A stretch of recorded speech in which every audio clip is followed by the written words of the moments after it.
एक छोटे से गांव में दो सबसे अच्छे दोस्त आर्यन और करण रहते थे। दोनों बचपन से एक दूसरे के साथ थे। वह साथ में स्कूल जाते। आर्यन और करण हर जगह साथ जाते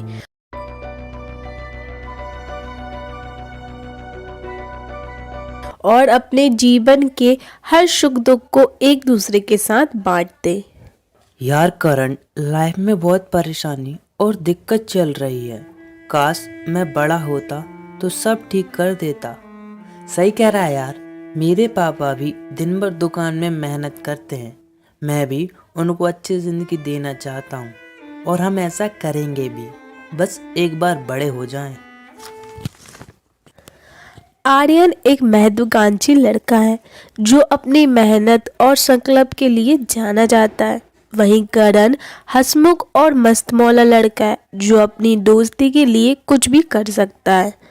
समय बीतता है और दोनों पढ़ाई के लिए शहर के कॉलेज में जाते हैं। भाई, अब हम कॉलेज में आ गए हैं। बस कुछ सालों की पढ़ाई करके हमारी नौकरी लग जाएगी और ज़िंदगी पूरी तरह से सेट होगी। हाँ यार, पता ही नहीं चला स्कूल से कॉलेज में आ गए। इसी तरह कुछ सालों में घर की जिम्मेदारी भी उठा लेंगे। दोनों मन लगाकर पढ़ाई करते हैं और फाइनल ईयर में आ जाते हैं। तभी कॉलेज में कैंपस के लिए कंपनी आती है। आर्यन और करण दोनों कैंपस में बैठे हैं। करण, आज तो इस कंपनी में सिलेक्शन लेकर ही रहूँगा। टेंशन क्यों लेता है? तेरा सिलेक्शन होकर ही रहेगा। ऐसा है तो मज़ा ही आ जाएगा। और मेरा क्यों, तेरा भी सिलेक्शन होगा। अगर मेरा नहीं भी होता तो मुझे कोई परेशानी नहीं है, क्योंकि मैंने फैसला कर लिया है। मैं अपने पापा के साथ मिलकर उनके बिजनेस को बढ़ाऊंगा। आर्यन और करण दोनों अपना अपना बेस्ट देते हैं, लेकिन कंपनी केवल आर्यन को सिलेक्ट करती है। इस तरह से आर्यन को जॉब मिल जाती है। अरे भाई, आज तो बहुत ही खुशी का दिन है, पर मुझे तेरे लिए बुरा लग रहा है।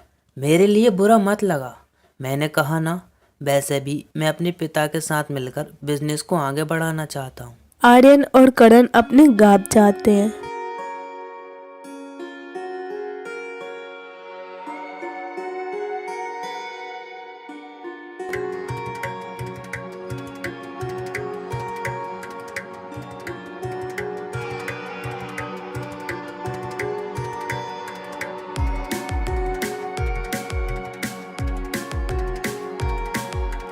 पापा, मेरा सिलेक्शन हो गया, मुझे जॉब मिल गई। यह सब सुनकर आर्यन का सारा परिवार खुश हो जाता है।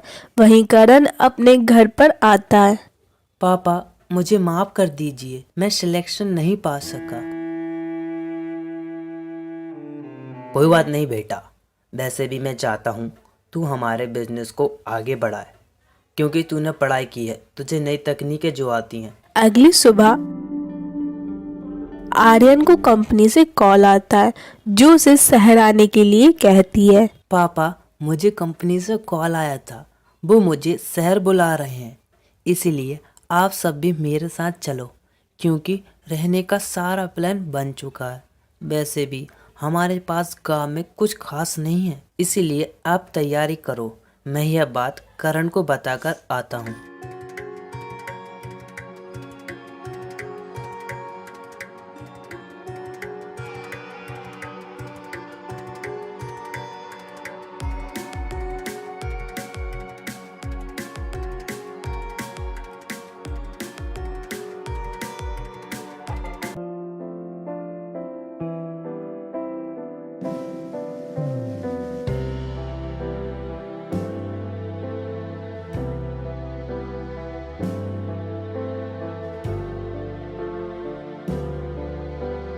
क्या बात है आर्यन, बहुत खुश लग रहा है।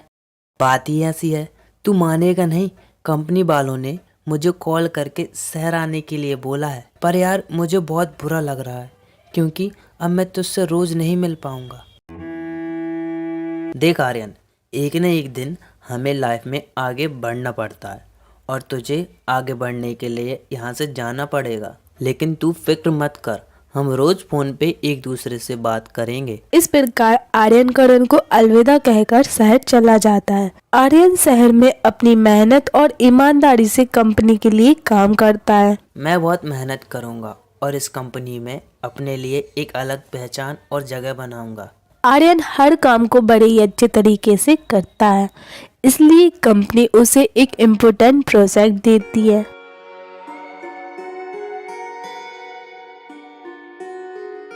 देखो आर्यन, यह प्रोजेक्ट हमारी कंपनी के लिए बहुत ज़्यादा इम्पोर्टेंट है। अगर तुम इसको अच्छे से पूरा करते हो तो तुम एक हाई पोजीशन पर पहुंच जाओगे।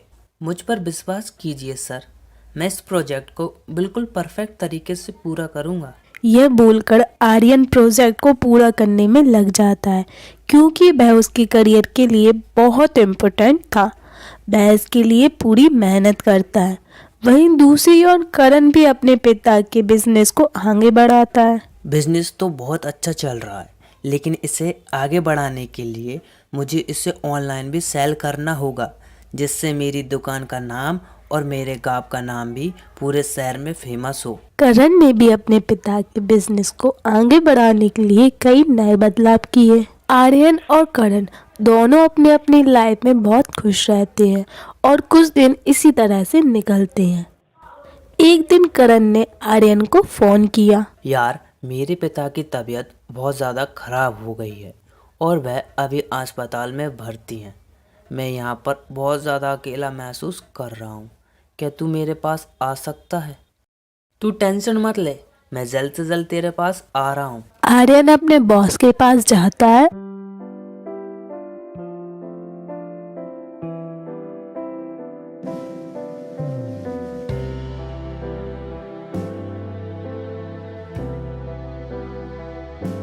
और कहता है, सर, मेरे बेस्ट फ्रेंड के पिता की तबीयत बहुत ज़्यादा ख़राब है। उसे मेरी ज़रूरत है। क्या मुझे कुछ दिन की छुट्टी मिल सकती है? नहीं आर्यन, तुमको छुट्टी नहीं मिल सकती, क्योंकि तुम कंपनी के मेन प्रोजेक्ट पर काम कर रहे हो। अगर तुम प्रोजेक्ट को छोड़कर जाते हो तो तुम्हारी नौकरी खतरे में पड़ सकती है। बॉस की ऐसी बात सुनकर आर्यन बहुत दुखी होता है और करण को फोन लगाकर बोलता है, यार करण, मैंने बॉस से छुट्टी मांगी, लेकिन उन्होंने मना कर दिया। सॉरी यार, मैं नहीं आ सकता। सॉरी मत बोल, बॉस ने छुट्टी नहीं दी, इसमें तेरी क्या गलती? काम इम्पोर्टेंट है, तू काम पर फोकस कर, मैं सब संभाल लूँगा। करण ने ऐसा बोल तो दिया, पर अंदर ही अंदर वो बहुत ज़्यादा दुखी था, क्योंकि जब उसे अपने सबसे अच्छे दोस्त की ज़रूरत थी तब वह उसके पास नहीं था। समय बीतता गया और करण के पिता की तबीयत में काफ़ी सुधार हुआ। ये देखकर करण बहुत खुश होता है। वहीं आर्यन भी अपने प्रोजेक्ट को सक्सेसफुली पूरा कर लेता है और उसे प्रमोशन मिल जाता है। दोनों दोस्त की जिंदगी आगे बढ़ती रही।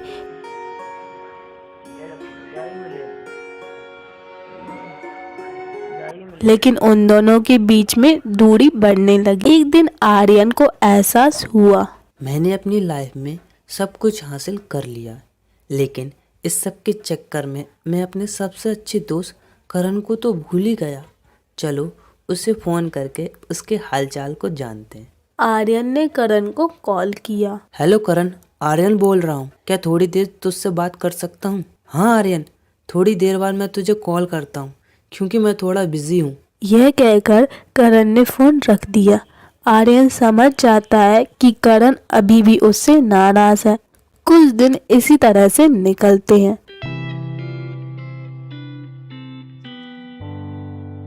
एक दिन करण को बिजनेस में एक बड़ी समस्या आ गई। ये किस तरह की प्रॉब्लम है? इसे जितने सुलझाने की कोशिश कर रहा हूँ, ये उतनी ही उलझती जा रही है।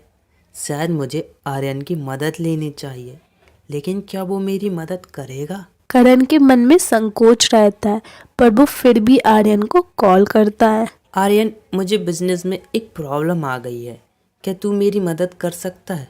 हाँ मेरे भाई, यह भी कोई पूछने की बात है, मैं अभी तेरे पास आ रहा हूँ। आर्यन बिना सोचे समझे करण की मदद करने के लिए उसके पास गांव में आ जाता है। कैसा है करण? बहुत सालों बाद मिले। मैं ठीक हूँ, तू कैसा है? दोनों एक दूसरे का हालचाल पूछते और साथ में मिलकर बड़ी आसानी से प्रॉब्लम सॉल्व कर देते हैं। मुझे माफ़ कर दे, मैंने तुझे गलत समझा। तू हमेशा से मेरा बेस्ट फ्रेंड रहा है। नहीं करण, मुझे भी माफ़ कर दे। मैं भी अपने काम में इतना खो गया था कि तेरी ज़रूरत कुछ समझ ही नहीं पाया। दोनों दोस्तों ने अपनी गलत फहमियों को दूर किया और फिर से अपनी दोस्ती को मजबूत किया। अब वह पहले से भी ज्यादा करीब हो गए थे। करण, हम एक दूसरे से वादा करते हैं, चाहे कुछ भी हो जाए हम एक दूसरे का साथ कभी नहीं छोड़ेंगे। सही कह रहा है, कुछ भी हो जाए हम एक दूसरे का साथ कभी नहीं छोड़ेंगे। समय बीतता गया और दोनों ने अपनी अपनी जिंदगी में सफलता पाई, लेकिन एक दिन अचानक करण के दिल को दौरा पड़ता है और उसे अस्पताल ले जाया जाता है। आर्यन को जैसे ही इस बात की खबर मिलती है वह तुरंत अस्पताल पहुंचता है।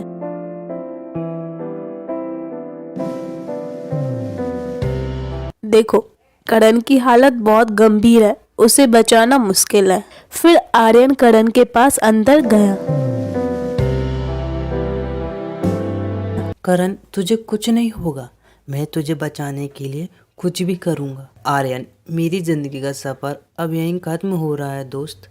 मेरी दोस्ती का कर्ज चुकाना और मेरे बाद मेरी फैमिली का ख्याल रखना। करण उसके सामने ही अपना दम तोड़ देता है। ये सब देखकर आर्यन का दिल पूरी तरह से टूट जाता है, क्योंकि उसने अपने सबसे सच्चे दोस्त को खोया था।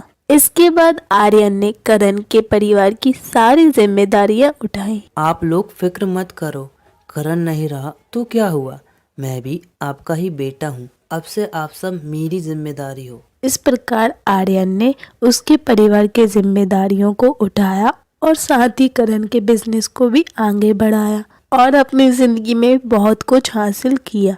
लेकिन उसके दिल में हमेशा करण की यादें बसती रहीं। उसने सीखा कि सच्ची दोस्ती की कोई कीमत नहीं होती, उसे हमेशा निभाना चाहिए, चाहे कुछ भी हो जाए।